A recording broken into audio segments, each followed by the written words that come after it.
नमस्कार, मेरा नाम है सुरेंद्र कुमार और एक बार पुनः आप सभी का दक्षिणा ई क्लासरूम में बहुत बहुत स्वागत। भाई साहब हम स्टार्ट कर चुके हैं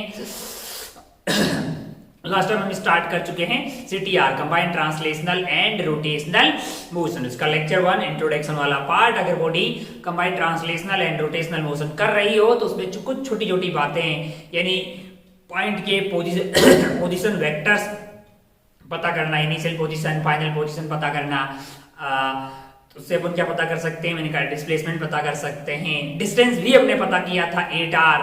अगर हमारी बॉडी क्या कर रही हो, प्योर रोलिंग कर रही हो तो एक पूरे रिवॉल्यूशन में, एक चक्कर में पॉइंट हमारा चला था 8r। साइक्लॉइड पाथ आया था। कैसा पाथ आया था? साइक्लॉइड पाथ आया था। उसका डिस्प्लेसमेंट 2πr हुआ था। कंडीशन क्या थी? Pure rolling. प्योर रोलिंग में v और ओमेगा r बराबर थे, यानी जो टच वाला पॉइंट था उसका स्पीड 0 था ग्राउंड के ऊपर। प्योर रोलिंग पे अपन और भी PhD आगे जाके करेंगे कि रियल मतलब क्या है प्योर रोलिंग का। रोलिंग मतलब क्या है? रोलिंग मतलब है combined translational and rotational motion को प्यार से क्या बोलते हैं? रोलिंग बोलते हैं। तो हमें ये समझ में आ चुका था कि अगर ऐसी मतलब रोलिंग वाली मोशन यानी कि ट्रांसलेशनल एंड रोटेशनल वाली कंबाइंड मोशन का एनालिसिस करना है तो उसको दो भागों में बांटना होगा। हम वही कर रहे हैं। एक क्या सेंटर ऑफ मास के पाथ की स्टडी और दूसरा बॉडी के मोशन की study from the centre of मास। ये काम अपना चल रहा था। इसी कड़ी में फिर आगे अपन चले गए तो वेलोसिटी हमने पता कर दिया, स्पीड हमने पता कर दिया, एक्सेलरेशन हमने पता कर दिया। अब हमें क्या पता करना चाहिए? हमने क्या क्या पता कर दिया है? मैंने कहा positions, displacement, distance, velocity, speed, acceleration. अब बारी है भाई साहब लीनियर मोमेंटम की। लीनियर मोमेंटम हेडिंग डालिए आप। अगर बॉडी CTR कर रही हो, क्या कर रही हो? CTR combined translational and rotational motion. अगर बॉडी CTR कर रही हो, अगर बॉडी क्या कर रही हो हमारी?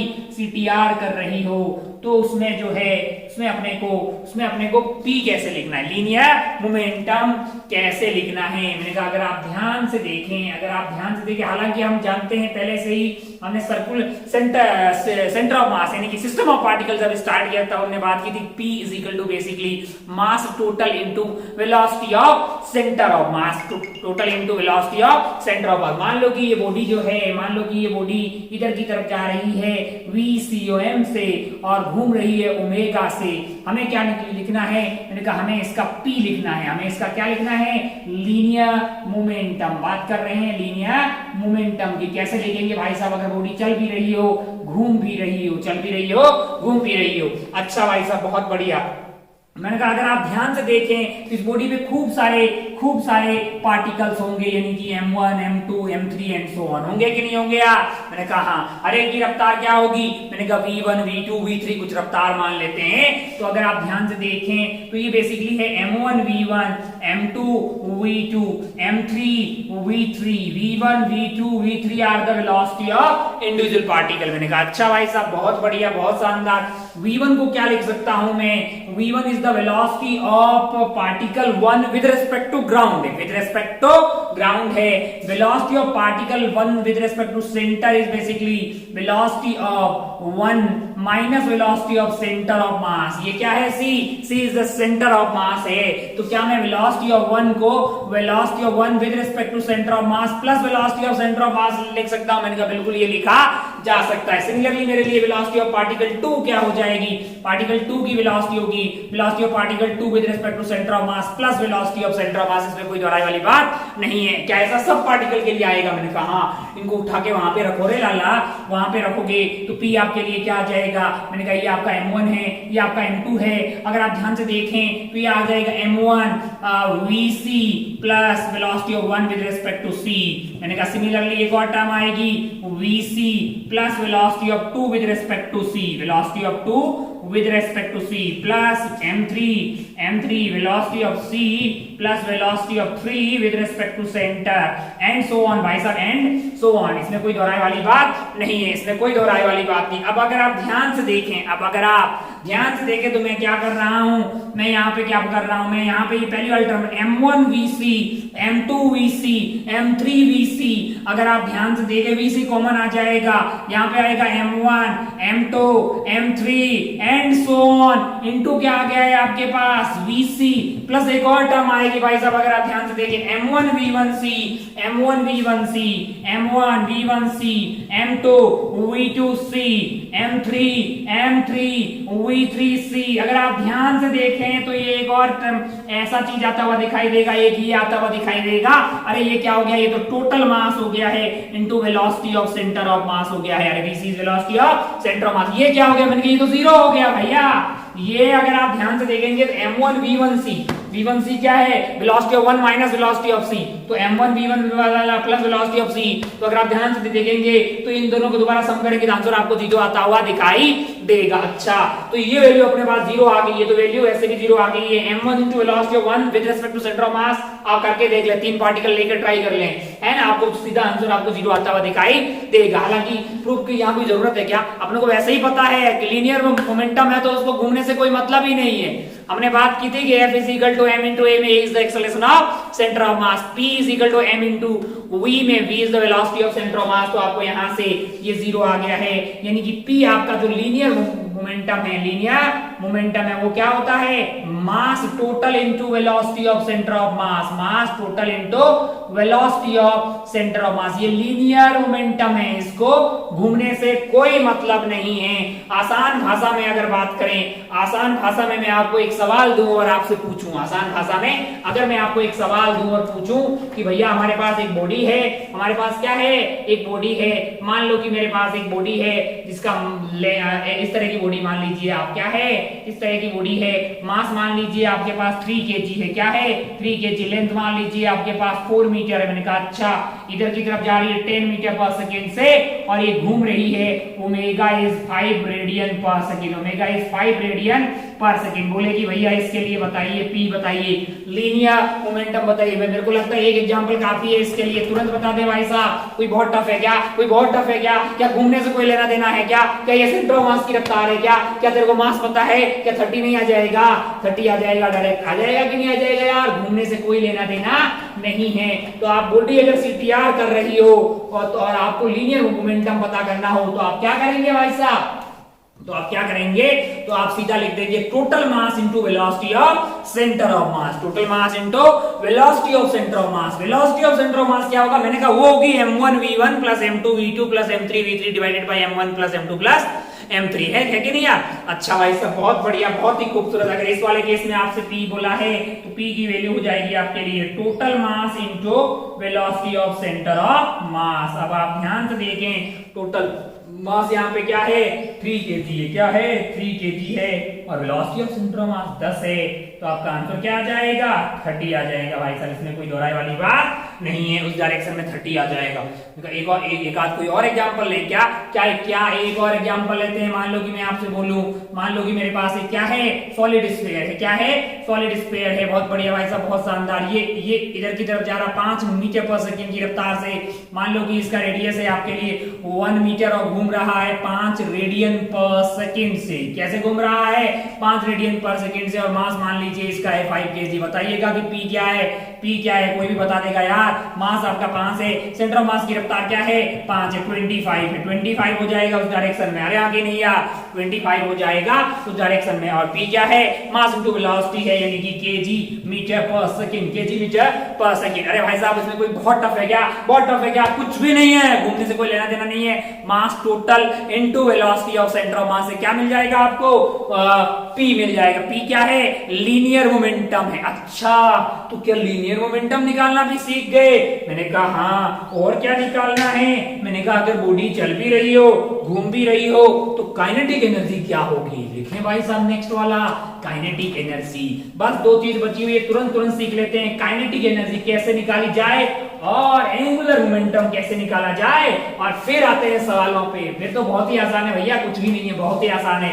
सीखे अपन, सीखे नहीं आप तक, अरे 2 ही आइटम और रहे हैं, बाकी सीख गए, इतना आसान है। जरा ध्यान से देखें। अरे भाई वो जो चीजें पॉसिबल है वो सब बॉडी दोनों कर रही हो तो कैसे लिखना है वही तो सीखना है ना, बाकी तो सवाल सेम है। कोलिजन जैसे पहले होता था अभी यही होगा, कोई टफ चीज नहीं है, बिल्कुल परेशान होने की कतई जरूरत नहीं है। अब जरा ध्यान से देखें, आप जरा ध्यान से देखें और मुझे ये बताएं कि बात लिखते हैं यहाँ पे काइनेटिक एनर्जी। क्या काइनेटिक एनर्जी? अगर बॉडी सीटीआर कर रही हो तो काइनेटिक एनर्जी कैसे लिखना है?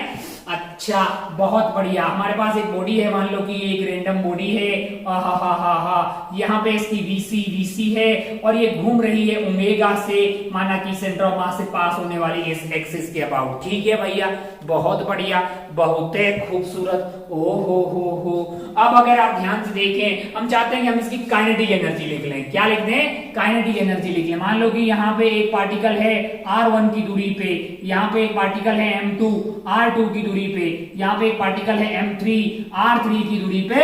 अच्छा भाई, बहुत बढ़िया। ओ हो। अगर मैं इसकी काइनेटिक एनर्जी लिखूंगा तो काइनेटिक एनर्जी होती है हाफ m1 v1 का स्क्वायर, हाफ m2 v2 का स्क्वायर, हाफ m3 v3 का square and so on. v क्या है? ग्राउंड के रिस्पेक्ट में रफ्तार है इंडिविजुअल पार्टिकल की। मैंने कहा velocity of one is basically velocity of one with respect to centre of mass plus velocity of centre of mass है। क्या बोलते हो? यही है ना यार? ओ हो। तो ये कार्यक्रम क्या हो गया है? हाफ m1 v1 की जगह मैंने vc प्लस v1c का होल स्क्वायर प्लस क्या आ जाएगा भाई साहब? 1/2 m2 v2 की जगह क्या आ जाएगा? vc plus velocity of 2 with respect to centre of mass plus 1/2 m3 v3 क्या है? मैंने कहा vc प्लस v3c का स्क्वायर एंड सो ऑन भाई साहब, इसमें कोई दोहराई वाली बात नहीं है। बहुत बढ़िया, बहुत शानदार। हो। अब अगर आप खोल के देखिएगा तो ये a प्लस बी का स्क्वायर है, 2 टर्म आएगी, 3 टर्म आएगी। एक आएगी a स्क्वायर, एक आएगी b स्क्वायर और एक आएगी आपकी 2ab। आएगी कि नहीं आएगी? मैं कहा मैं यहां देखता हूं, इसको खोल के बताता हूं आपको। 1/2 m1 vc का स्क्वायर v1c का स्क्वायर और यहां से आ जाएगा twice of vc v1c and so on. इसके लिए भी आएगी, इसके लिए भी आएगी, इसमें कोई दोहराई वाली बात नहीं है। अगर आप ध्यान से देखें तो मैं क्या कर रहा हूं? 1/2 m1, फिर ऐसी टर्म यहाँ पे भी आएगी। ऐसी टर्म क्या आएगी? यहाँ से एक टर्म आएगी 1/2 m1 vc का स्क्वायर, यहाँ से आएगी 1/2 m2 vc का स्क्वायर, फिर आएगी 1/2 m3 vc का स्क्वायर। मैंने कहा अगर आप ध्यान से देखें तो एक टर्म आपके पास m2 plus m3 and so on into vc का स्क्वायर आती हुई दिखाई दे रही है। मैंने कहा vc स्क्वायर का काम सिमट गया, मैंने कहा अच्छा। अब अगर आप ध्यान से देखें, दूसरी टर्म जो आपके पास आने वाली है वो क्या है? मैंने कहा वो आपके हो जाएगी 1/2। अच्छा, velocity of one with respect to C को क्या में, अगर आप ध्यान से देखें सेंटर पे बैठ जाएं, अगर आप सेंटर को ओरिजिन ले लिया, ये आपने ओरिजिन ले लिया है, ये यहाँ पे आपने ओरिजिन ले लिया है, यहाँ ये आपके लिए आप रुके हुए हैं, आप क्या है? रुके हुए। तो आपके लिए इसकी रफ्तार क्या हो जाएगी? ω1r1। यही तो है velocity of one with respect to C. अरे आप ही नहीं यार, यही तो आपका है velocity of one with respect to C. यही तो है ना यार, ये ग्राउंड के रिस्पेक्ट में थोड़ी है, वो तो विद रिस्पेक्ट टू सी है। तो क्या मैं इसको v1c को ओमेगा इंटू r1 का स्क्वायर लिख दूं? मैंने कहा हाँ। तो सिमिलरली मेरे पास यहाँ पे ओमेगा स्क्वायर r1 का स्क्वायर और क्या आ जाएगा? मैंने कहा ओमेगा स्क्वायर r2 का स्क्वायर। तो क्या होगा जरा ध्यान से देखें, m1 plus m2 plus m3 plus and so on into क्या हो जाएगा भाई साहब? इनटू क्या आ जाएगा? अगर आप ध्यान से देखें इनटू आपका, अगर मैं ध्यान से देखूं तो m1 के साथ r1 आया होगा, सॉरी m1 के साथ क्या आया होगा? r1 का स्क्वायर आया होगा। m1 इंटू r1 का स्क्वायर। मैंने कहा अच्छा, और क्या आया होगा? m2 r2 का स्क्वायर। ओहो, और क्या आया होगा? मैंने कहा m3 r3 का square and so on into आपके पास ओमेगा स्क्वायर आया होगा। मैंने कहा 3 टर्म बनी थी भाई साहब, हर एक में 3 बनी थी, दो सलट गई है। एक क्या बना होगा? मैंने कहा एक और आएगा, वो आएगा vc इंटू v1c। vc सब में कॉमन आएगा, vc सब में कॉमन आएगा, 1/2 भी सब में कॉमन आएगा और अंदर की तरफ क्या आ जाएगी? m1 v1c m2 v2c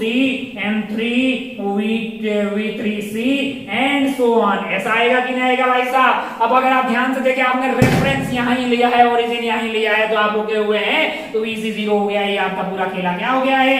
0 हो गया है। अरे आगे नहीं आ M1 V1C plus M2 V2C plus M3 V3C का ये खेला आपके लिए क्या हो गया है? 0 हो गया। तो ये तो जब आपने रेफरेंस लिया तो खेला ही खत्म हो गया है। अब आपके पास खेला बचा कितना है? सिर्फ इतना है। अगर आप ध्यान से देखें तो ये क्या लिखा हुआ है? ये आपके पास लिखा हुआ है total mass 1/2 mass total into velocity of centre of मास मतलब स्पीड का स्क्वायर। ये आपके चलने की हो गई। और ये आप ध्यान से देखो तो ये आपके पास है हाफ आई, और ये आई हमने कहां से लिखा है? सेंटर ऑफ मास से लिखा है, यानी ICOM ओमेगा स्क्वायर। यानी कि ये है आपकी पास टोटल काइनेटिक एनर्जी टोटल। ये कौन सी है? ये ट्रांसलेशनल हो जाएगी अगर बॉडी चल रही है तो। अगर बॉडी चल रही है तो ये कौन सी हो गई है? रोटेशनल हो गई है। ये क्या हो गई है? Rotational kinetic energy. Half mass total into speed of centre of mass का square plus half I omega. लेकिन यहाँ पे आई कहां से है? सेंटर ऑफ मास के अबाउट है हाफ आई ओमेगा स्क्वायर, जो है ICOM स्क्वायर। ये आपके पास रोटेशनल हो जाएगी। इन दोनों का सम करिएगा तो आपको क्या मिल जाएगा? Total kinetic energy. अब आगे से जब भी काइनेटिक एनर्जी बोला जाए, आगे से जब भी आपको काइनेटिक एनर्जी का नाम लिया जाए, आगे से जब भी आपको काइनेटिक एनर्जी का नाम लिया जाए तो आपके लिए वो काइनेटिक एनर्जी दोनों होगी, ट्रांसलेशनल भी होना चाहिए और रोटेशनल भी होना चाहिए। अरे हाँ कि नहीं यार, इसमें कोई दोहराई वाली बात नहीं है। आप मुझे एक सवाल सॉल्व करके दिखाएं। मैं आपके लिए एक सवाल बना देते हैं। मान लो कि हमारे पास एक स्फीयर है, मान लो कि हमारे पास एक क्या है? स्फीयर है। डेटा थोड़ा ठीक रख देते हैं। मान लो कि ये स्फीयर का मास जो है एक सॉलिड स्फीयर है। क्या है? Solid sphere. क्या है? सॉलिड स्फीयर है जो कि घूम रहा है। कैसे? मैंने कहा ओमेगा से घूम रहा है। मान लो ओमेगा में आपको दूं 2 रेडियन पर सेकेंड। क्या दिया है? 2 रेडियन पर सेकेंड। और ये चल रहा है जिसमें VCOM आपको दी हुई है 2 मीटर पर सेकेंड। रेडियस मान लीजिए है इसका 2 मीटर और मास मान लीजिए आपको दिया हुआ है 5 kg। और आपसे क्या पूछा है? काइनेटिक एनर्जी बताएं। काइनेटिक एनर्जी क्या होगी? जब कुछ नहीं कहा जाए, जब कुछ नहीं कहा जाए तो इसका मतलब क्या है? टोटल काइनेटिक एनर्जी आपको यहाँ पे मुझे बतानी है। आपको टोटल काइनेटिक एनर्जी मुझे यहाँ पे बतानी है ना? जो कि ट्रांसलेशनल और रोटेशनल दोनों हो जाएगी। अगर बॉडी CTR कर रही हो तो काइनेटिक एनर्जी होती है 1/2 mass total to speed of centre of mass का square plus half I omega square. I कहां से? सेंटर ऑफ मास के अबाउट होना चाहिए और ओमेगा उसके अबाउट बॉडी मतलब इतना रेडियन पर सेकंड से घूम रही है। उम्मीद है कि आपके भेजे में ये बात उतरी होगी। सॉल्व करें इसको सॉल्व करें भाई साहब। बहुत आसान है, बहुत आसान है। बॉडी चल रही होती है तो और घूम रही होती है तो उसमें दोनों तरह की काइनेटिक एनर्जी होती है, एक चलाने की और एक घुमाने की, है ना? अच्छा, आप लोग सोच रहे होंगे कि अच्छा ये भी हो गया, ये भी तो टफ नहीं है, ये भी तो टफ नहीं है। बस ये ध्यान होना चाहिए, ये ध्यान होना चाहिए, ये ध्यान होना चाहिए। क्या प्रूफ इंपॉर्टेंट है? मैंने कहा बिल्कुल इंपॉर्टेंट नहीं है, लेकिन ये ध्यान होना बहुत ज्यादा इंपॉर्टेंट है। सवालों में यही काम आने वाला, ये रायता कोई पूछने वाला नहीं है। तो ऐसे ही फैलाने के लिए जस्ट आपको फील के लिए बता दिया कि ये आता कहां से है। आप बोलेंगे तो नेक्स्ट वाले में इसकी जरूरत भी नहीं रखेंगे, सीधा भी बता सकता हूं मैं। मेडिकल वालों को बताते हैं ऐसा सीधा, ये ओरिजिन मानो, ये करो, समझ में नहीं आता उनको, सीधा फॉर्मूला बताओ और आगे बढ़ो। लेकिन हम थोड़े से एडवांस वाले हैं तो हमें फील आनी चाहिए भाई साहब, है ना? चलिए आइए जरा काम की बात करते हैं। हाँ, सवाल देखिएगा जरा, इस सवाल को देखिए क्या है, जरा ध्यान से देखिए। ये सॉलिड स्फीयर रखा हुआ है, सॉलिड स्फीयर रखा हुआ है, आपको ओमेगा दिया हुआ है या दिया हुआ, काइनेटिक एनर्जी पूछी है। अब समझदार आदमी को काइनेटिक एनर्जी देख के मतलब आपको क्या याद आएगा? आपको आएगा कि यार काइनेटिक एनर्जी निकालनी है, इसका मतलब मास total into velocity of centre of mass यानी स्पीड का स्क्वायर प्लस हाफ आई कौन सा वाला? COM वाला, ओमेगा स्क्वायर। बस इतना ही तो करना है यार, बस इतना ही तो करना है। मैंने कहा अच्छा, हो 1/2 टोटल मास क्या है? टोटल मास तो 5 kg है। स्पीड ऑफ सेंटर ऑफ मास कितना दिया हुआ है? 2 दिया हुआ है, तो 2 का स्क्वायर 4 हो गया, प्लस 1/2 ICOM के कितना होगा? सॉलिड स्फीयर है 2/5 mr स्क्वायर। m की वैल्यू क्या है? 5 है। r स्क्वायर बोले तो रेडियस कितना है? 2 है, तो 4 हो जाएगा भैया। ये आपका i हो गया इनटू ओमेगा स्क्वायर। ओमेगा कितना है? 2 है, तो स्क्वायर करोगे तो 4 आ जाएगा। ध्यान से देखिएगा, तो ये इससे कट गया, ये इससे कट गया और ये इससे कट गया, तो ये आपका आ रहा है 10 प्लस 10 प्लस 10 प्लस 16 यानी कि 26 जूल। क्या आ रहा है? 26 जूल आ रहा है। अगर आपका आंसर 26 जूल आ रहा है फिर ठीक है, मास्टर ने कैलकुलेशन तो ठीक ही की, हाँ बिल्कुल ठीक ही की। कोई और एग्जांपल देने की जरूरत है क्या? कोई और एग्जांपल देने की जरूरत है क्या? आप बोले तो बना सकते हैं, उसमें कोई खास बात नहीं है। सवाल बनाना कोई टफ चीज नहीं है। मान लो कि अपन ऐसा कुछ बना ले, मान लो कि आप अपन ऐसा कुछ बना लें कि एक रॉड है, एक रॉड है, क्या है? एक रॉड है। मैंने कहा हाँ ठीक है। मान लो कि इसके सेंटर ऑफ मास की रफ्तार आपको दी हो VCOM, मान लो कि आपको दे दिया जाए 5 मीटर पर सेकेंड है। मैंने कहा ठीक है। इसके अबाउट घूम रही है कि कितने से? ओमेगा मान लो कि 1 रेडियन पर सेकेंड है। मैंने कहा ठीक है। मास मान लो आपको दिया हो 3 kg का देते हैं, आपको पता है। लेंथ आपको मान लो दे दिया जाए 1 मीटर ही लो ना, थोड़ा आसान हो जाएगा। ठीक है मतलब ठीक है। आपसे बोले टोटल काइनेटिक एनर्जी क्या होगी? काइनेटिक एनर्जी क्या होगी? तो आप क्या बोलिएगा भाई साहब? पहले लिखेंगे 1/2 मास टोटल क्या है?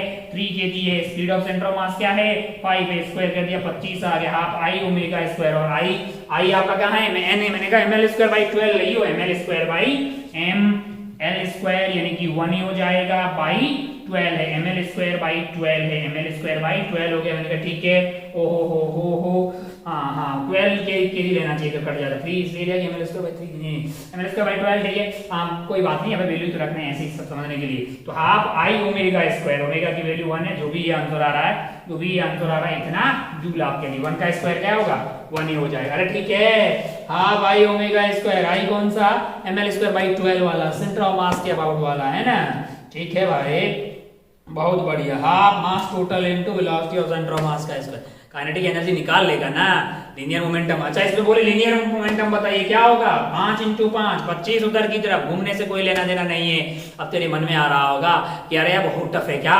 बिल्कुल उसका कोई बहुत टफ वाली बात नहीं है। देख लास्ट एंड फाइनल आइटम की तरफ बढ़ रहे हैं। हेडिंग डाल एंगुलर मोमेंटम। क्या? अगर बॉडी CTR कर रही हो तो एंगुलर मोमेंटम कैसे लिखना है? अगर बॉडी CTR यानी कि combined translational and rotational motion कर रही हो तो फिर जो है हमें एंगुलर मोमेंटम कैसे लिखना चाहिए, यानी कि कैसे लिख पाएंगे, मतलब है ना, कैसे लिख पाएंगे एंगुलर मोमेंटम। बस लास्ट एंड फाइनल एक बार ये समझ में आ जाए फिर अपन सवालों में बढ़ेंगे। फिर तो कुछ भी नहीं है, फिर तो CTR कुछ भी नहीं है। बहुत आसान है भाई साहब, कतई परेशान होने की जरूरत नहीं है, कतई जरूरत नहीं है। आप बोले तो एंगुलर मोमेंटम की बात कर लेते हैं। एंगुलर मोमेंटम यहाँ पे एक बॉडी है, यहाँ पे एक बॉडी है भाई साहब, वो आगे बढ़ रही है BC से, घूम रही है ओमेगा से। मान लो यहाँ पे एक पॉइंट है जो कि R1 की दूरी पे है। ऐसे खूब सारे पॉइंट होंगे कि नहीं होंगे यार? होंगे कि नहीं होंगे? एंगुलर मोमेंटम क्या होता है? मैंने कहा भाई एंगुलर मोमेंटम होता है आपका R क्रॉस P। क्या होता है? R cross P। P क्या होता है? मैंने कहा P होता है M × V। क्या होता है? M × V। मैंने कहा अगर आप ध्यान से देखें तो ये M R क्रॉस V है। मैंने कहा हाँ, ऐसे M मान लो खूब सारे होंगे, M2 एंड सो ऑन। मैंने कहा अगर आप L की बात करेंगे तो ये आ जाएगा M1 R1 cross V1 plus, मैंने कहा plus M2 R2 cross V2 cross and so on. आएगा कि नहीं आएगा यार? आएगा कि नहीं आएगा? मैंने कहा आएगा भाई साहब, इसमें कोई दोहराई वाली बात नहीं है। V1 क्या है? मैंने कहा V1 is basically velocity of one with respect to centre of mass plus velocity of centre of mass है। और ठीक उसी तरह से मान लो कि मैंने ओरिजिन यहां मान लिया है, मान लो कि मैंने ओरिजिन यहां मान लिया है, मान लो कि मैंने ओरिजिन यहां मान लिया है, मेरा ओरिजिन यहां पे है, ओरिजिन यहां पे है, तो ये मेरे लिए पोजीशन वेक्टर हो जाएगा। किसका? RC का पोजीशन वेक्टर हो जाएगा। और यहाँ पे M1 जो है इसका इसके रेस्पेक्ट में, अगर मान लो कि ओरिजिन यहां होता, मान लो कि ये R1 डैश है, तो यहां से इन दोनों को कंबाइन करूंगा तो क्या मिल जाएगा मुझे? R1 मिल जाएगा। R1 is basically position vector of M1, position vector of M1। तो यहां से आप बताइए RC plus R1 dash is basically R1 है कि नहीं है? हाँ ये है कि नहीं यार? अच्छा अगर ऐसा है तो मैं जहां जहां R1 लिखा हुआ है उसमें ये चिपका दूंगा, V1 की जगह वो चिपका दूंगा। ऐसा मैं 1 के लिए जैसा कर रहा हूं वैसा 2 के लिए, 3 के लिए, 4 के लिए, सबके लिए ऐसा करना पड़ेगा। क्या अपन जरूरत से ज्यादा अच्छे से समझ रहे? मैंने कहा हाँ, सीधा फॉर्मूला ले लिख के भी मैं काम चला सकता हूँ थोड़ी देर में, मतलब वही कोई ज्यादा काम का है। हाँ अच्छा, लेकिन हम लोग लॉजिकली समझ रहे हैं सारी बातें, तो समझ में आना चाहिए बिल्कुल। M1 मैंने यहाँ लिख दिया है, R1 की जगह क्या लिख रहे हैं अपन, RC plus R1 dash, RC plus R1 dash vector. मैंने कहा ठीक है। सिमिलरली इनटू के आपके पास क्रॉस क्या है, मैंने कहा क्रॉस में है मुझे मेरे पास V1, क्या है V1 है, जो कि क्या है वो जो कि है VC प्लस V1C। सिमिलरली है ना, ये M2 इंटू रायता आएगा बहुत बड़ा सा, M3 इंटू रायता आएगा बहुत बड़ा सा, एंड सो ऑन। अच्छा, अब ये दो है, इनको आपस में मल्टीप्लाई करेंगे, 4 टर्म आएगी। कितनी टर्म आएगी, 4 टर्म आएगी। कौन कौन सी आएगी मैं आपको बता रहा हूं। पहला आएगा आपका RC इंटू VC, आएगा कि नहीं आएगा, RC इंटू VC, है ना। अच्छा, बहुत बढ़िया, बहुत शानदार। फिर क्या आएगा, फिर मैंने कहा आएगा RC इंटू V1C, है ना, RC इंटू V1C। मैंने कहा ठीक है। दूसरा आपके पास आएगा R1 डैश इंटू VC।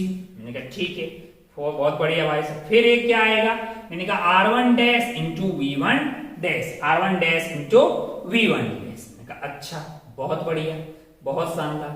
अब अगर आप ध्यान से देखें तो मैं इनको करना चाह रहा हूं कि क्या क्या मेरे पास वैल्यू आने वाली है। यहां से बीच का एंगल 90 है, तो खैर अपन बात करते हैं। यहां से अपने पास आ जाएगा RC into VC, RC into VC, RC VC, RC V1C, R1 dash VC और R1 dash V1C and so on. अब मैं क्या कर रहा हूं, जरा ध्यान से देखिए कि RC इंटू आपका M1 आ गया, RC इंटू VC, है ना। नेक्स्ट वाले के लिए M2 RC इंटू VC आएगा, क्योंकि ये तो चेंज होने वाला नहीं है। तो ये कार्यक्रम क्या हो जाएगा, M1 plus M2 plus M3 and so on. मैंने कहा अच्छा, टोटल मास हो गया है ना। और RC इंटू VC, ये क्या आ जाएगा आपका RC इंटू VC, यानी कि RC इंटू VC। अच्छा भाई साहब, बहुत बढ़िया। प्लस आपके पास क्या आएगा, मैंने कहा यहाँ पे अगर आप जाइएगा, यहाँ पे अगर आप जाइएगा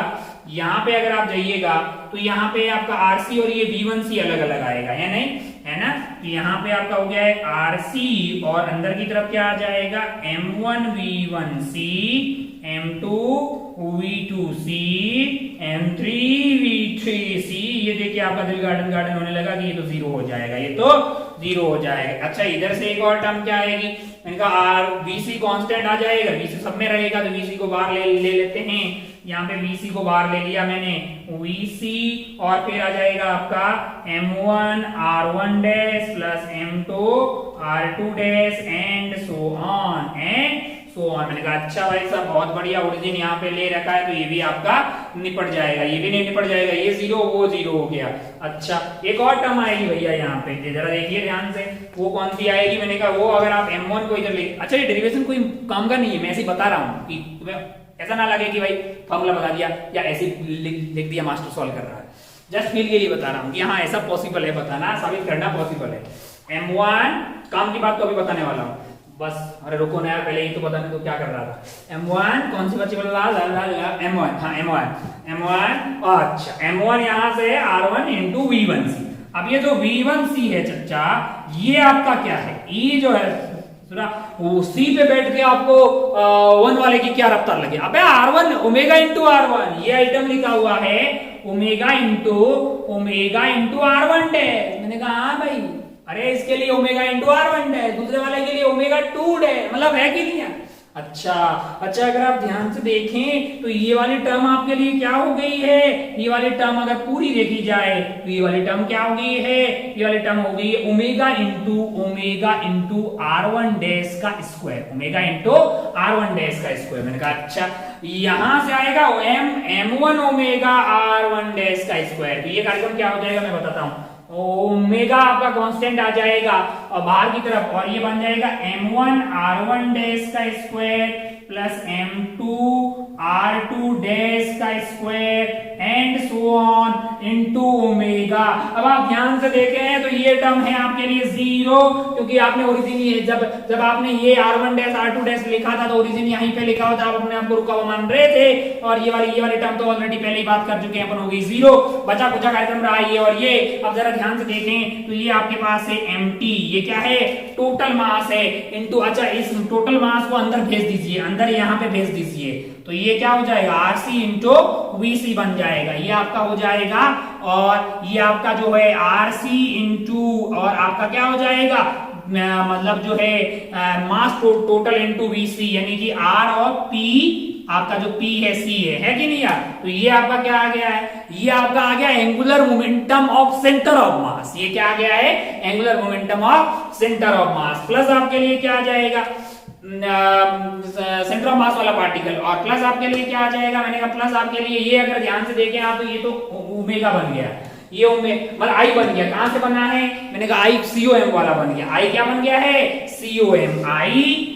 COM इंटू ओमेगा। अब मैं ना आसान भाषा में लिखूं ना तो क्या आंसर आया हमारा पता है, हमारा आंसर आया है कि एंगुलर मोमेंटम बॉडी अगर CTR कर रही हो तो क्या होगा, मैंने कहा एंगुलर मोमेंटम बॉडी का होगा angular momentum of COM from the point of observation, जिस पॉइंट से ले रहे हैं सेंटर ऑफ मास का, प्लस आपका क्या होगा, मैंने कहा angular momentum of body, angle of body with respect to COM से क्या हो जाएगा, वहां बैठोगे तो आई ओमेगा घूमता हुआ दिखाई देगा। आसान भाषा में यही आया है हमारे लिए, आसान भाषा में अगर बात करें, सवाल करेंगे तो और अच्छे से समझ में आ जाएगा।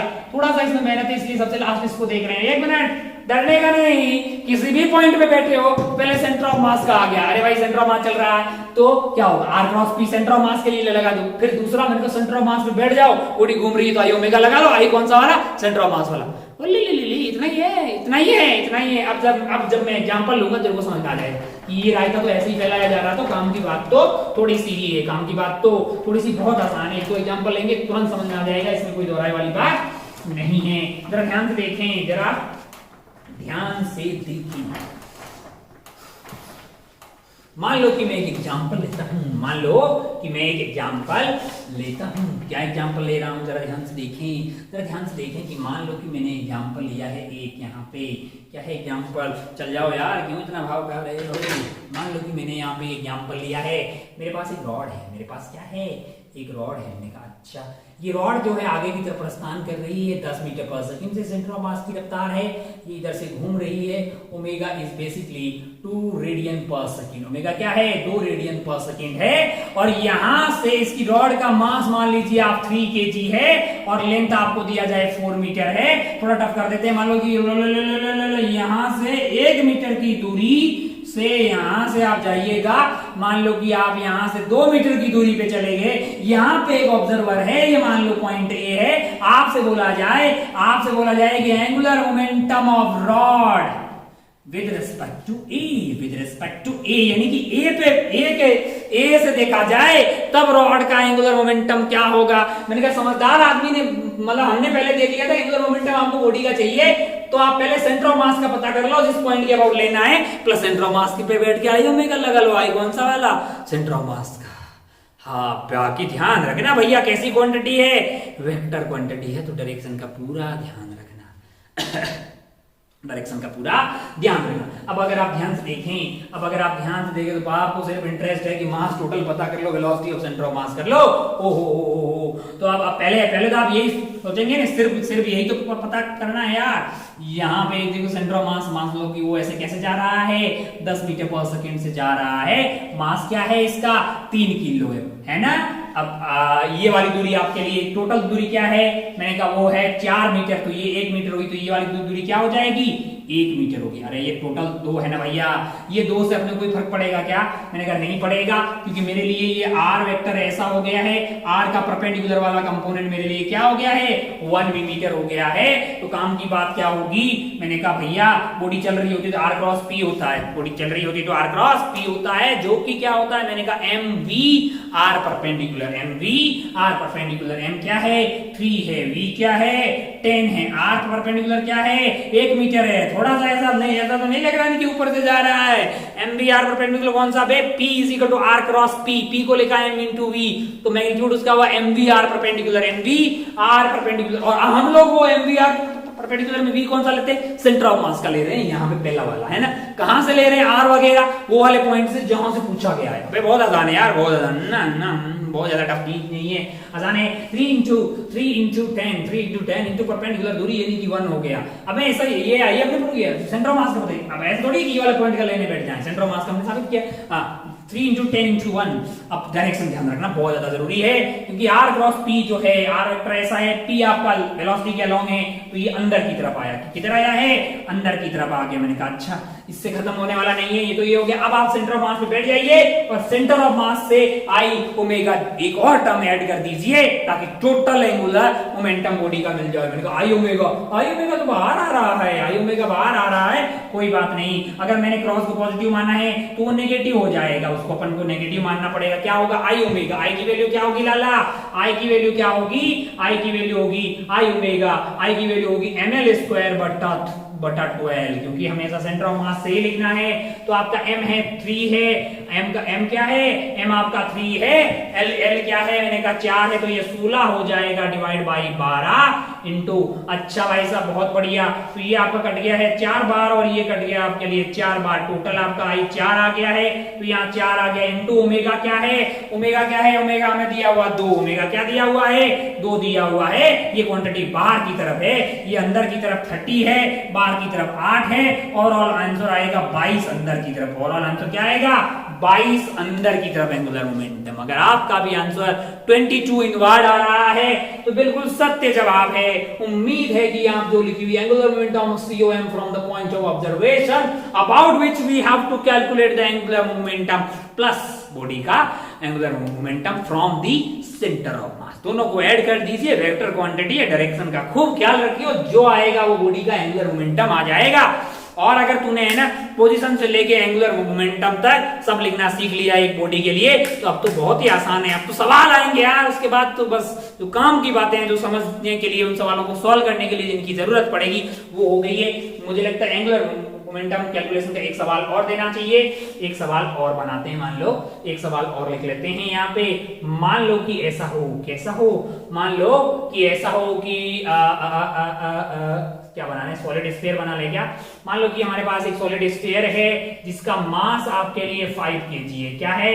5 kg है। रेडियस मान लीजिए 2 मीटर है, रेडियस 2 मीटर है और ये इधर जा रहा है 2 मीटर पर सेकेंड की रेट से, 2 मीटर पर सेकेंड की रेट से जा रहा है। अच्छा भाई साहब बहुत बढ़िया, बहुत शानदार। और रेडियस 2 मीटर है तो हम थोड़ा अलग कर देते हैं। मान लो कि यहाँ से 1 मीटर की दूरी पे यहाँ पे कहीं एक पॉइंट ले लेते हैं A या पॉइंट P मान लीजिए, है ना। अच्छा भाई साहब बहुत बढ़िया। और क्या क्या चाहिए होगा? ओमेगा मैंने नहीं दिया है तो मैं ऐसा देता हूं कि ओमेगा इस साइड है 5 रेडियन पर सेकेंड। ओमेगा इस साइड क्या है? 5 रेडियन पर सेकेंड है। आपसे क्या पूछा गया है? आपसे ये पूछा गया है कि बॉडी का एंगुलर मोमेंटम बताइए। Angular momentum of body, angular momentum of body with from point P, सब दे तो दिया है ना मैंने। हाँ किसी की कमी तो नहीं है। मैंने कहा नहीं, क्या ये दूरी मैटर करेगी? आपको नहीं करेगी, परपेंडिकुलर वाली दे दी ना। मैंने कहा हाँ, ये 10 मीटर हो, 20 मीटर हो, 100 मीटर हो, कोई फर्क पड़ने वाला नहीं है। आई निकल जाएगा। मैंने कहा हाँ, R दिया, R 2 मीटर दिया। करो रे करो। ये क्या है? सॉलिड स्फीयर है। क्या है लाला? सॉलिड स्फीयर है। क्या कर रहा है? चल भी रहा है, घूम भी रहा है, combined translational and rotational motion कर रहा है। तो लल्ला ये पॉइंट ए पे एंगुलर मोमेंटम बताओ। एंगुलर मोमेंटम अलग अलग पॉइंट के रिस्पेक्ट में अलग अलग आएगा। ये आपके भेजे में उतरा हुआ है, तुरंत हमको बता दीजिए चच्चा। ये बताइए आप कि एंगुलर मोमेंटम क्या आएगा। फिर करते हैं सवाल, फिर करते हैं कुछ बेहतरीन से सवाल, कोलिजन वोलिजन मिक्स करके एकदम मजेदार टाइप के एकदम मस्त मजेदार टाइप के सवाल कोलिजन को ऐड करके मस्त सवाल बनाते हैं। टाइम कितना हुआ है अपने पास? टाइम है अभी ये सवाल को सॉल्व करते हैं, अच्छा भाई बताइए, ओहो क्या करेंगे? मैंने कहा पहले सेंटर ऑफ मास का लिखेंगे, R क्रॉस P। मेरा जो L आएगा टोटल, अगर मैं उसकी बात करूं तो वो मेरे लिए हो जाएगा मास mvr परपेंडिकुलर। m कितना है? मैंने कहा 5 है। वेलोसिटी ऑफ सेंटर ऑफ मास 2 है। वेलोसिटी ऑफ सेंटर ऑफ मास में इंटरेस्टेड हूं मैं। परपेंडिकुलर दूरी 1 है। मैंने कहा डायरेक्शन देखते हैं, R क्रॉस P अंदर की तरफ कितना आ रहा है? अंदर की तरफ आ रहा है। मैंने कहा ठीक है भैया, बहुत बढ़िया, बहुत शानदार। प्लस आई ओमेगा आएगा, आई ओमेगा बाहर आ रहा है। अंदर को पॉजिटिव बोल दिया तो बाहर को मैंने क्या बोल दिया? नेगेटिव बोल दिया। टक से आई ओमेगा में ओमेगा की डायरेक्शन ही होगा। आई तो आपका मतलब वो डायरेक्शन है ही नहीं उसकी, तो आई ओमेगा बाहर की तरफ है तो वो बाहर की तरफ आएगा। राइट हैंड का सदुपयोग करना, ऐसा नहीं है राइट में पेन वैन ले रखा है, टक टक पेन ऐसे कर रहे हैं और लेफ्ट से ऐसे कर दीजिए, या कुछ भी R क्रॉस P लेफ्ट से निकाले, गड़बड़ हो जाएगी ना, राइट से निकालने का। अच्छा बहुत बढ़िया। अरे भाई ये अगर राइट से ऐसे करोगे तो ऐसा आ रहा है, लेफ्ट से ऐसे करोगे तो अंदर चला जाएगा, सब कुछ उल्टा हो जाएगा ना यार। राइट का सदुपयोग करने का, क्या करने का? सदुपयोग करने का। अच्छा आई ओमेगा आएगा तो आई की वैल्यू हो जाएगी 2/5 mr स्क्वायर, 2/5 mr², यानी कि 2 का स्क्वायर क्या हो गया है? 4 आ गया है। आई ओमेगा कितना है? 5 है। ओमेगा कितना है? 5 है। ये आई ओमेगा कौन सी डायरेक्शन में आ रहा है? बाहर आ रहा है, इसलिए मैंने माइनस बोल दिया। अरे आप इसको प्लस लिख लो फिर माइनस का बोल दो, क्योंकि ये बाहर है, क्योंकि ये बाहर है। मैंने अंदर को क्या बोला है? पॉजिटिव। अंदर को क्या बोल दिया है? पॉजिटिव। तो बाहर को क्या आ गया है? नेगेटिव। अब अगर आप ध्यान से देखें तो ये 10 हो गया है, ये कट गया भाई साहब, हा, ये हो गया आपका 520 और ये -40 आपका आ गया -30। इसका मतलब क्या है? 30 अंदर, 30 बाहर की तरफ, 30 आउटवर्ड्स। अच्छा भाई साहब बहुत बढ़िया, बहुत शानदार। तो ये आपका आंसर हो जाएगा, ये आपका आंसर हो जाएगा। अगर आपका ये आंसर आ रहा है तो बहुत ही खूबसूरत। आगे बढ़ते हैं और कुछ और, अब जरा ध्यान से कुछ और चीजें हम मिलाते हैं। अब कोलिजन मिला लेते हैं। मैंने कहा एकदम मजा आएगा। देखते हैं कोलिजन का सबसे टफेस्ट टाइप की वेरायटी क्या बन सकती है। सबसे टफ, आप मर तो नहीं है ना? नहीं, अब आपको कॉन्फिडेंस आना चाहिए अपने पे कि यार कुछ भी तो नहीं है। तेरे को लगेगा अच्छा मेरे को समझ में कैसे आ रहा है, कुछ तो गड़बड़ है। अबे आ सकता है, तुझे समझ में आ सकता है, इसमें कोई दोहराई वाली बात नहीं है, क्योंकि समझ में आ सकता है 12th क्लास के बच्चे के लिए, इसीलिए तो उसके सिलेबस में हम यहाँ कोई थ्योरी ऑफ रिलेटिविटी थोड़ी सीख रहे हैं यार।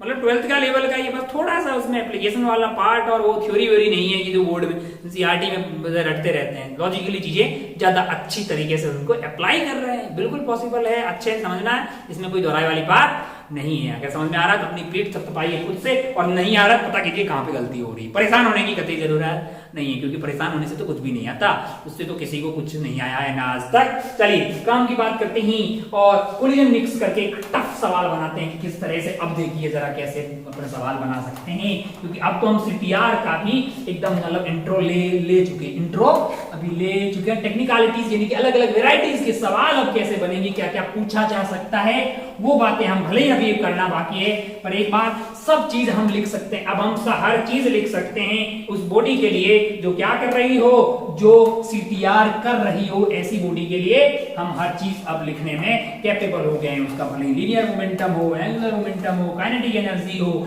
ये हो वो हो, कोई फर्क हमें पड़ने वाला नहीं। अब मैंने कहा कोलिजन मिक्स करते हैं, मजेदार सवाल बनाते हैं, कोलिजन मिक्स करते हैं और एक मजेदार सवाल बनाते हैं, आपको दिखाते हैं टेक्निकली जो कॉन्सेप्ट वाइज सबसे टफ सवाल जो कोलिजन का हो सकता है। मतलब सब कुछ मिक्स करते हैं इस टाइप का। अच्छा तो बनाओ भैया, बनाओ जरा। मैंने कहा ये है हॉरिजॉन्टल प्लेन। क्या है? Horizontal plane. कैसा है? फ्रिक्शनलेस है। अच्छा क्या है इसमें? इसमें एक बॉल है जिसका मास है स्मॉल m, और इसको रफ्तार मैंने दे दी इधर की तरफ v0। इसको मैंने इधर की तरफ रफ्तार क्या दी है? v0। मस्त जानी हो, इधर गिर गए नहीं। अबे ऐसा हॉरिजॉन्टल प्लेन है। इधर एक राड रखा हुआ है। क्या रखा हुआ है? राड रखा हुआ है। ठीक है भैया। ओहो, मास इसका कैपिटल M है, लेंथ वाइज इसका L है, ये जाके एंड पॉइंट से टकरा रही है। कहां टकरा रही है? एंड पॉइंट से टकरा रही है। मान लो कि E की वैल्यू E है। टेक्निकलिटीज देख रहे हैं, ये पहले रुकी हुई थी, कहां पे थी? रेस्ट पे थी। क्या थी? रेस्ट पे। थोड़ा सा आसानी करते हैं कि ये पहले रेस्ट पे थी। मैंने कहा अब क्या होगा? अब क्या होगा सोच के देखिए। अब अगर आप सोच के देखेंगे तो आपको मजा आ जाएगा कि ये जो बॉल है इस रॉड के कान में आके कुछ बोलेगी नहीं, मुक्का मारेगी इस पे मुक्का मारेगी, इधर की तरफ नॉर्मल लगेगा, इस पे इधर की तरफ नॉर्मल लगेगा, कोलिजन हो जाएगा यहाँ पे। अच्छा, इसके बाद मैंने कहा ये बॉल की रफ्तार मान लीजिए इधर की तरफ v1 हो गई है। मैंने कहा ये फिर ये क्या करने लगेगी, ये तो फ्री है, ये तो मस्त फ्री है रे लाला, यहाँ पे कोई कील वील भी ठोक के नहीं रखी है, यहाँ पे कोई कील वील ठोक के नहीं रखी है। अच्छा, ये फ्री है, एकदम मस्त रखी हुई है हॉरिजॉन्टल फ्रिक्शनलेस प्लेन में। तो क्या होगा, मैंने कहा सडनली यहाँ पे एक इंपल्स आया होगा, सडनली यहाँ पे एक जो एन वाला फोर्स लगा होगा, इंपल्स के कारण ये चलने भी लगी होगी, लीनियर इंपल्स भी आया होगा, घुमाने वाला इंपल्स भी आया होगा, दोनों काम करने लगेगी। मैंने कहा हाँ, माना कि इसके सेंटर ऑफ मास की रफ्तार v हो गई है और ये ऐसे घूमने लग गई है ओमेगा से, लॉजिकली लग रहा है। सेंटर ऑफ मास आगे जा रहा है v से, बॉडी घूम भी रही है। अच्छा, ये क्या कर रही है, CTR, यहाँ क्या हुआ है, टक्कर, यहाँ क्या हुआ है, कोलिजन हुआ। अबे उससे टप क्या हो सकता है यार, आपसे टकराए बॉडी CTR करने लग जाए और क्या होगा। अब मैंने कहा नोन बहुत सारे हो गए, v, ओमेगा, v1 सब बताइए क्या करेंगे, क्या किया जा सकता है। क्या इस पूरे घटनाक्रम में अगर इन दोनों को सिस्टम ले लें तो हॉरिजॉन्टल में कोई एक्सटर्नल फोर्स था, मैंने कहा नहीं था, तो क्या PI equal to P final होना चाहिए कि नहीं होना चाहिए, क्योंकि F एक्सटर्नल आपका 0 है, F एक्सटर्नल 0 है तो PI equal to P final होना ही चाहिए। क्या मैं ऐसा नहीं लिख सकता कि m इंटू v0 प्लस इसकी वेलोसिटी पहले 0 थी, must be equal to m into v1 plus मैंने कहा इसका मास कैपिटल M है और हम जानते हैं कि ये CTR कर रही है, ये CTR कर रही है। अगर ये तो सिंपल चल रही है, m इंटू v1 आ गया, अगर कोई बॉडी CTR कर रही हो तो P कैसे लिखते हैं, तेरे को याद है कि अभी सीख के आए, बॉडी CTR कर रही हो, P होता है mass total into velocity of centre of मास, इसका कोई रूल नहीं, अभी सीख के आए ना। यहाँ काम आया कि नहीं आया, आया ना काम, तो वही बस वही सब काम लेने, सवाल तो अपने आप हो जाएंगे। जो चीजें हमने सिखाई है लिखनी बहुत बेसिक से, वो अगर आपको लिखनी आ गई सब सवाल हो जाएंगे, सेमेस्टर आपको गारंटी दे रहा है लॉजिकली। अच्छा बहुत बढ़िया, m इंटू v0, तो PI equal to P final लिखे हो भैया, इक्वेशन एटलीस्ट 3 चाहिए होगी क्योंकि वेरिएबल आपके साफ साफ दिखाई दे रहे हैं, ओमेगा v एंड v1 3 है। अच्छा, एक रिश्ता तो ये आ गया कि लीनियर मोमेंटम कंजर्वेशन होगा, लीनियर मोमेंटम कंजर्वेशन। अच्छा लगा अपने को, इसमें कोई दोहराई वाली बात नहीं है। अब अगर आप ध्यान से देखें, एक्सटर्नल फोर्स जब 0 होता है तो टॉर्क कांस्टेंट होता है और उसको प्यार से कपल टॉर्क बोलते हैं। किसी एक बिंदु के अबाउट उसकी वैल्यू 0 हो जाए तो दुनिया के हर बिंदु के और दूसरे बिंदुओं के अबाउट भी 0 ही आएगी। अच्छा, अगर मैं ये पॉइंट पे बैठ जाऊं, कौन से पॉइंट पे, इस पॉइंट पे बैठ जाऊं, तो भैया दोनों ही नॉर्मल क्या इसी पॉइंट से पास होगी। मैंने कहा अगर इस पॉइंट से इसका नाम दे देते हैं, मान लो इसका नाम अनीता है, सेंटर वाले पॉइंट का नाम बबीता है और ये वाले पॉइंट का नाम चमेली है, यानी कि सी पॉइंट से, अगर सी पॉइंट से ये ऐसे जा, सी पॉइंट पे मैं बैठ जाऊं, सी पॉइंट या फिर सी जो है सेंटर ऑफ मास के लिए सी बढ़िया रहेगा, इसको बी बोल देते हैं। मान लो अगर मैं बी पॉइंट पे बैठ जाऊं, मान लो एंड पॉइंट है जस्ट वहां पे बॉल आके टकरा रही है, अगर मैं बी पॉइंट पे बैठ जाऊं तो नॉर्मल दोनों इसी से पास होगी। मैंने कहा टॉर्क अबाउट बी क्या होगा, टॉर्क अबाउट बी 0 होगा, तो क्या L अबाउट बी बाद में L अबाउट फाइनल बी। अच्छा, बी के अबाउट L लिखना हम जानते हैं, मैंने कहा हाँ बॉडी CTR कर रही हो, किसी भी पॉइंट के अबाउट बी L लिखना अब हमारे लिए कोई टफ चीज नहीं है। मैंने कहा अच्छा बहुत बढ़िया। अच्छा, अगर यहां से 0 है तो कहीं से भी आ जाएगा। मैंने कहा चलिए लिखते हैं दूसरा इक्वेशन, L इनिशियल अबाउट बी must be equal to L final about बी। वैसे आप किसी भी पॉइंट के अबाउट लिख सकते हैं। बी पे बैठेंगे तो बी तो ये वाला बिंदु था, पहले तो 0 हो गया, क्यों, क्योंकि ये तो रुका हुआ था। अच्छा, ये चल के आ रहा था एम बी आर परपेंडिकुलर, मैंने कहा 0, ओ 0 प्लस इसका, मैंने कहा ये तो घूम ही नहीं रही। अच्छा, ये पॉइंट के अबाउट लिखना होगा, पहले m into v into centre of mass, मैंने कहा 0 प्लस सेंटर ऑफ मास के अबाउट घूम रही, मैंने कहा 0, तो ये तो 0 ही हो गया भैया सब। इक्वल टू क्या होना चाहिए। अब फाइनली देखें जरा ध्यान से, इसका फिर से 0 आया गया, क्यों, क्योंकि एम बी आर परपेंडिकुलर क्या क्या हो जाएगा, अभी तो यहीं से पास हो रहा है तो 0 आ गया। अब मैंने क्या इसका लिखना पड़ेगा, मैंने कहा हाँ ये पॉइंट ये अबाउट, हाँ ये क्या कर रही है सीटीआर, जब बॉडी सीटीआर कर रही हो तो एंगुलर मोमेंटम लिखते हैं पहले सेंटर ऑफ मास का प्लस सेंटर ऑफ मास के रिस्पेक्ट में सेंटर ऑफ मास का क्या होगा इस पॉइंट के अबाउट। मैंने कहा मास है इसका कैपिटल एम, वी है इसका वी, परपेंडिकुलर दूरी है l/2, क्या है l/2।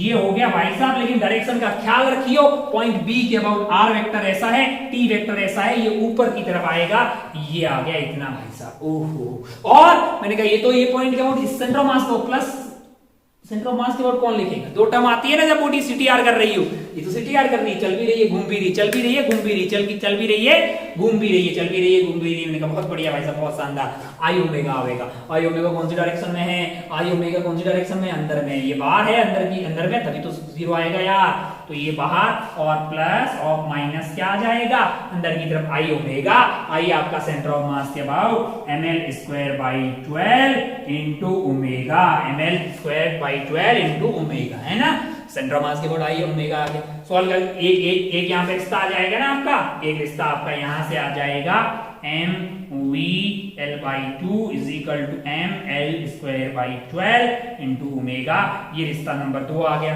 अभी भी अगर आप ध्यान से देखें तो हमें 3 रिश्तों की जरूरत है, क्योंकि वेरिएबल कितने हैं 3 है। कोलिजन में भाई साहब एक बात हमें पता है कि लाइन ऑफ इंपैक्ट के अलोंग ई की इक्वेशन लगा सकते हैं, किधर लाइन ऑफ, अगर ये सवाल आपको समझ में आ रहा है, आप ये समझ लो कोलिजन का बेस्ट फील आई है आपको एकदम, है ना।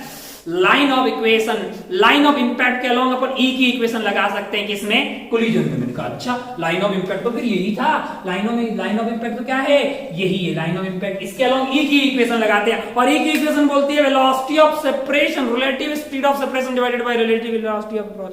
मैंने कहा अच्छा फिर ये v माइनस v1 कर देते हैं, v माइनस v1। मैंने कहा नहीं रे, हमको ये मतलब ही नहीं है, हमारा तो लाइन ऑफ इंपैक्ट पर पॉइंट ये है, इसकी रफ्तार पता करो।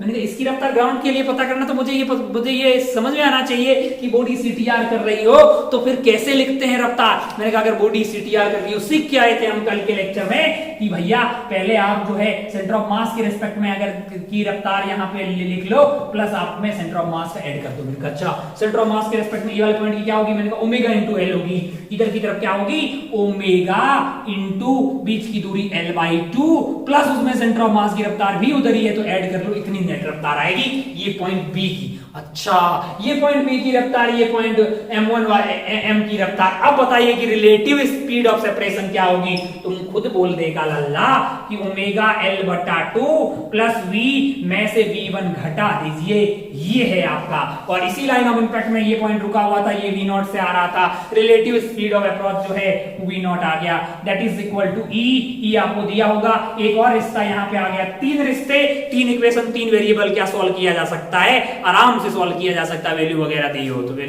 हो तो तो इसको आराम से सॉल्व किया जा सकता है, इसमें कोई दोहराए वाली बात नहीं है। वक्त कितना हुआ है,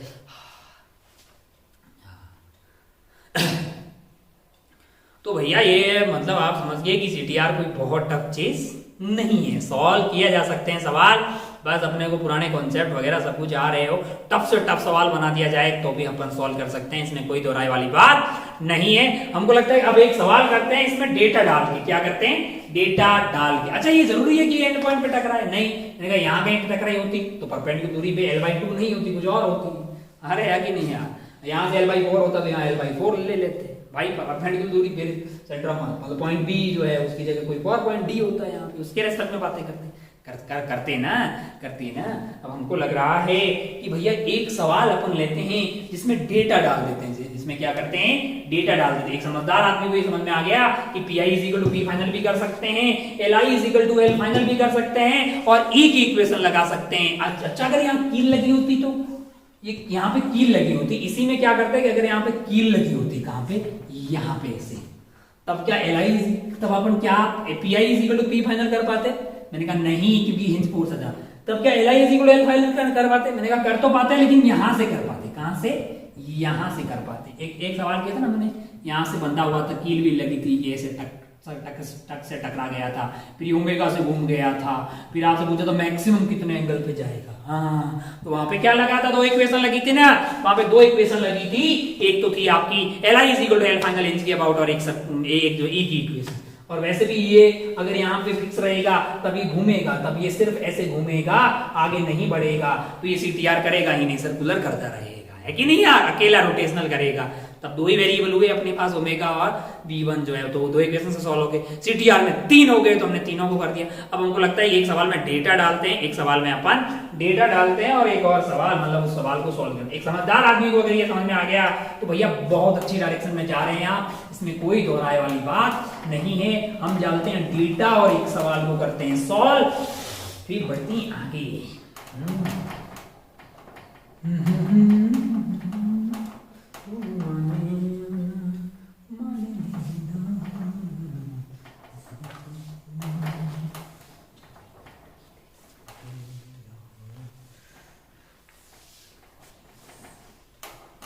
चलिए भाई साहब, चलिए एक सवाल बनाते हैं।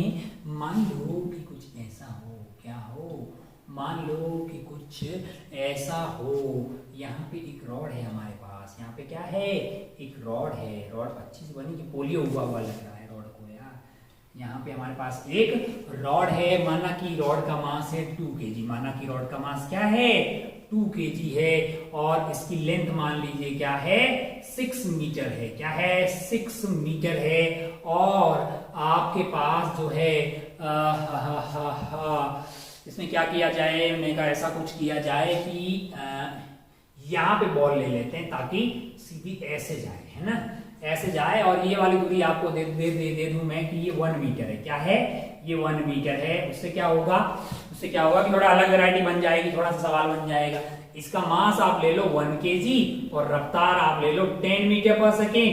प्लेन कौन सा है, मैंने कहा हॉरिजॉन्टल प्लेन है, फ्रिक्शनलेस है, और ये रेस्ट पे थी, ये क्या है रेस्ट पे थी। इसका मास दे दिया मैंने, ये दिया लेंथ दिया, मान लो ml², हाँ m को थोड़ा चेंज कर देता हूं, मैं मान लो 3 kg बोल देता हूं, और l को मान लो कि मैं बोल देता हूं 4 मीटर। क्या दिया मैंने 4 मीटर, है ना, क्योंकि ml²/3 थोड़ा सा ही कटेगा, हाँ 3 और 4 से कट जाएगा, ml²/12, हाँ ठीक है, तो 3 और 4 कट जाएगा, ठीक है, अच्छा आएगा मतलब। अब आपको क्या पूछा है, अब क्या होगा कि E की वैल्यू आपको देने की जरूरत है। मान लो कि मैं E की वैल्यू दे देता हूँ, क्या देता हूँ E की वैल्यू 0 या 1 देने से इजी हो जाएगा, मतलब 1/2 देते हैं। क्या दिया मैंने आपको 1, यानी 1 kg का ये जो ब्लॉक है वो 10 मीटर पर सेकेंड की रफ्तार से, ये जो अपना एक रॉड रखी हुई है, यूनिफॉर्म रॉड है, टोटल मास इसका 3 kg है, लेंथ है टोटल 4 मीटर, तो सेंटर ऑफ मास ऑब्वियस है कि यहाँ कहीं बीच में होगा। 1 मीटर ऊपर ये वाले पॉइंट से दूरी एक बॉल आ रही है, 1 kg 10 मीटर पर सेकेंड की रफ्तार से, फिर क्या होगा, बनके टकराएगी, ऐसे घूमने लग जाएगी। तो क्या करना है आपको बताना है, find speed of ball and rod and angular speed of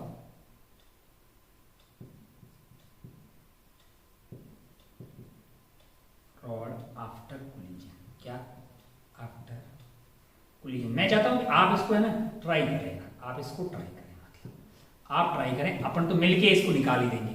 find speed of ball, यानी कि टकराने के बाद बॉल की रफ्तार v1 होगी, आपको v पता करना है, ओमेगा पता करना है, v पता करना है, ओमेगा पता करना है, v1 पता करना है, आप पता कर सकते हैं। Find speed of ball and rod and angular speed of rod after collision. मेरे को लगता है ना, फिर इस सवाल को अपन रखते हैं होमवर्क में, भलाई उसी में, क्यों होमवर्क में रखना चाहिए, क्योंकि अभी अपन तो सॉल्व कर रहे हैं, अपने जस्ट वैसा ही सवाल सॉल्व करके आए ना, तो इसको अच्छे से इसको आप करें, और मतलब जो है नेक्स्ट वाली क्लास में इसी के डिस्कशन से अपन खेला स्टार्ट करते हैं। बहुत सारी बातें आगे नेक्स्ट वाली क्लास में अपन करने वाले हैं, प्योर रोलिंग का ज्ञान लेंगे, और भी बहुत सारा टॉर्क, ये वो, वर्क डन, प्योर रोलिंग और इंक्लाइन प्लेन, फिर बातें करेंगे टॉपलिंग की, गाड़ियां मतलब टॉपलिंग जो हम लोग सर्कुलर में थोड़ा सा एक बार देखे थे, वो सब टॉपलिंग की बातें होगी। फिर लास्ट में बहुत बढ़िया सवाल, बढ़िया नहीं कि बहुत अच्छे सवाल, कुछ इंस्टेंटेनियस एक्सिस ऑफ रोटेशन का ज्ञान, और फिर हम मतलब धीरे धीरे हम समापन समारोह की तरफ बढ़ रहे हैं, जिसमें रोटेशनल डायनेमिक्स के चैप्टर में आपको अच्छा लग रहा होगा, अगर आप लॉजिकली चीजें समझ रहे होंगे। सवाल होंगे, आप कॉन्सेप्ट अच्छे से बताइएगा, इस बात की गारंटी है। सवाल को आप लिख दीजिए HW में, बिल्कुल इसको ट्राई कीजिएगा, और जो भी और बाकी होमवर्क मिला है उसको पूरी शिद्दत से सॉल्व कीजिएगा, और अपनों का खूब ख्याल रखिएगा, ठीक है। मास्टर जा रहा है, गले की बारह बच गई है। जय हिंद, जय भारत, टेक केयर, बाय।